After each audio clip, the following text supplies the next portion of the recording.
And so it's about, how does your brain work? How does your genetic code make you who you are? How does evolution make you go who you are? What's going on with the climate? What's going on with new technology? So evolution, neuroscience, health and medicine, technology, mind and brain. Oh, and astronomy, space, origin of life, or the origin of the universe. Just as an aside, one of the things that drives me crazy in science media, and I encounter this all the time because I do a lot of ad sales calls to 25-year-old media planners working at large ad agencies who are media planners because they hate science. So that's the starting point on the ad sales call. But I get questions on, how do you make it relevant? And that drives me nuts. Nothing is more relevant than what we do in science and science journalism. My initial reaction is, what is more relevant to you than why there is something rather than nothing? What's more relevant than the origin of the universe or the origin of life? I don't understand what's relevant to these people. But that's what we're focused on. Another quick anecdote to sums up the mission. So we did an event at Caltech about a year ago, an astronomy event. You want to fill an auditorium at Caltech on a Friday night? Astronomy, all-star astronomy event, pun intended. And we had Mike Brown there, and I think most people here probably know who Mike Brown is, but he's the man who killed Pluto. So he discovered the objects in the Kuiper Belt that are larger than Pluto, that led to Pluto being demoted as a planet. So think about this. He made arguably the most important discovery in astronomy in the last, 75 years. He gets angry letters from school children. He has a good sense of humor about it. His Twitter handle is Pluto Killer. And if you follow him, he's a very funny, very smart guy. But what he said at the end of the panel really hit home for me in terms of Discover's mission, which he said, if I can accomplish anything here tonight, it's that when people leave this auditorium, they take a second and they look up at the sky. And it was a beautiful night, and there was a crescent moon, and Venus was clearly visible. And that hit home to me. I said, that's what Discover is about, which is when people take the time to sort of pick their head up from their daily lives and think about the amazing world, the amazing universe around them, they lead richer, fuller lives. And that is the core of everything that we do at Discover.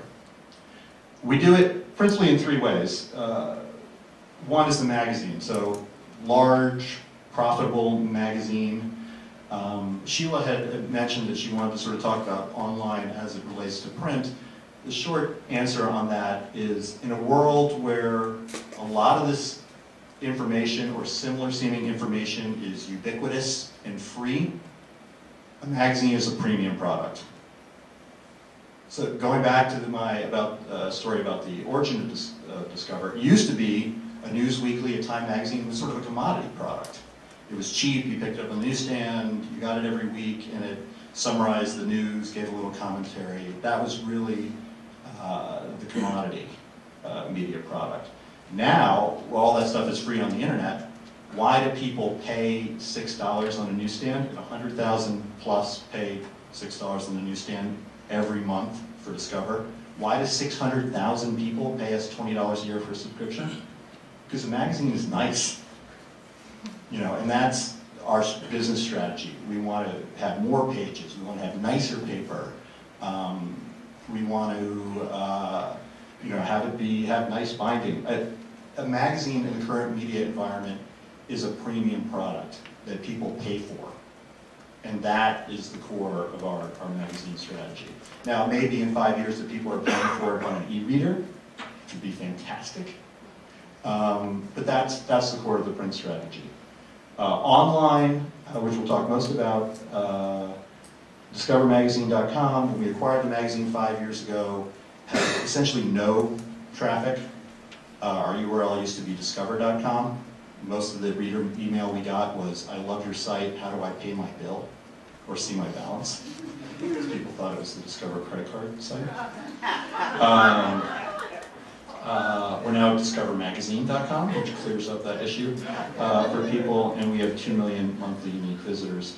The third piece of our business is events. So almost every month we're out at a major research university sponsored by the National Science Foundation or a corporate sponsor doing panel discussion events with leading scientists on big topics.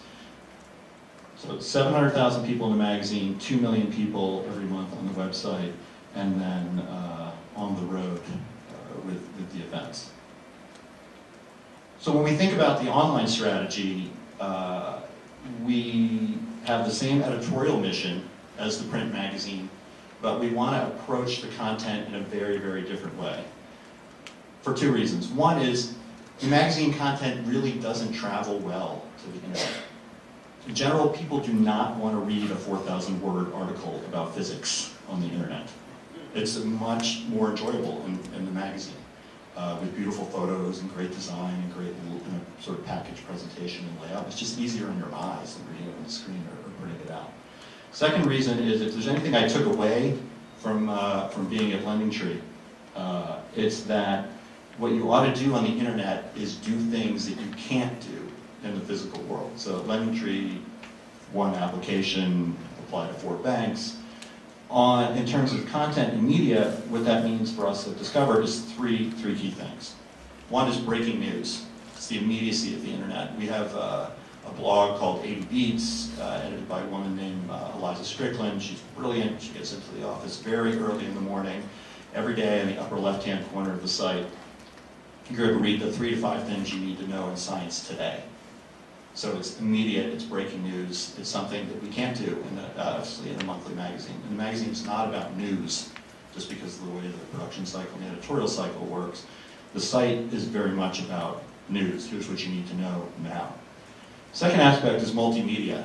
So we can, if we run one picture in the magazine, we can run a photo gallery of 40 pictures online. Photo galleries are a huge traffic driver for us online.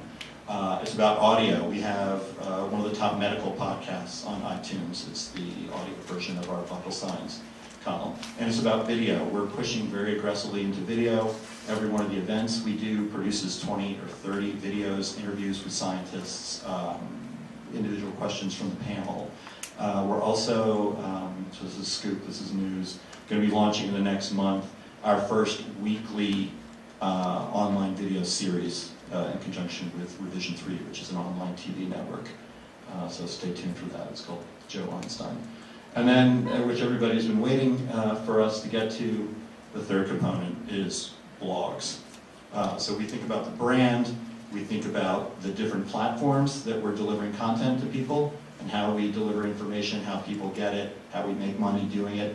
And then within the internet, we think about breaking news and immediacy, multimedia, and then blogs. And we love blogs for all the reasons that Joy talked about, which is it's a conversation. People are very engaged, very interactive. Chris will tell you it's not uncommon to have a post go up in the morning, and if it's a particularly provocative post, by the afternoon it'll have 60, 80, 100 comments. So our audience is naturally engaged in these things, but even more so in the blogs. And then quickly on our blog strategy. So when we really got into blogs in a big way in 2007, 2008, and I think, Chris, we sat down out in LA and talked about this, we did not want to compete with science blogs in the sense that they had really, and Seed had mapped out a space where they had a lot of blogs and a lot of topics. And it didn't seem to me, from a strategy perspective, to try to duplicate that strategy. Have us bidding against each other for different bloggers and so on and so forth. Didn't seem to me to be a viable path. So when we essentially have 8 blogs.